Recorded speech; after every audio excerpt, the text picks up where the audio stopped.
Hello everyone welcome back to my another mini blog. तो आज सकाल उठू उठू टीवी रे महाप्रभु जगन्नाथंकर दर्शन करथिली। जेहेतु जय जगन्नाथ टीवी रे लाइव देखा जाए, महाप्रभु जगन्नाथंक दर्शन कले मन को बहुत खुशी लगे। जेहेतु मु ठाकुरंक दर्शन करके दिनटी आरंभ करथिली, तो मन रे आशा विश्वास थिला कि दिनटी आज मोर बहुत भलरे कटिबो। देन दर्शन करके जेहेतु मो दीदीर आगको बाहागर अछि, तो आम घरे बड़ी पका हुए। देन मु एठी बड़ी पकाउछि, बड़ मा सेठु ग्राइंडर करके किछि आनिकी पुणी पेसना रे पेसेकी दउचंती। मुझे बड़ी पकाया लगी एक्चुअली मुझे बड़ी पकई आसते। देन ये किसी कलर बड़ी भी मुझे पकई मना करते घर लोक पकाइवाई, कितु मुझे जिद्दी कलर बड़ी पकई हलदी अलता आ फुड कलर रे।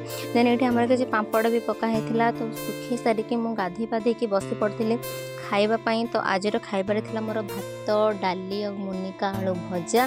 देन खाई सारिकी जेहेतु मो क्लास जानी भाव टे पाठ पढ़ी, बही खोलिकी बस पड़ी पाठ पढ़ाई। केते कौन हेले भी तो पाठ पढ़ा पड़ो, बापा माँ स्वप्न पूरा करने पड़ो। देन पढ़ी सारिकी शोई पड़ी। देन उठिकी घर कम करके पुणी बस पड़ी टे लैपटॉप यूज करी बोली। लैपटॉप ओपन कला बेले को देखिली, किंतु तार पासवर्ड ही मते जाना नथिला। जेहेतु मो सान भाई लैपटॉप यूज करथिला, ताको मो कॉल कली पासवर्ड कौन कहयापी, किंतु भूल बसत से फोन घर ही चार्ज बसी देकी पड़ीथिला। देन मो लैपटॉप को पुणी क्लोज करके रखिदेली।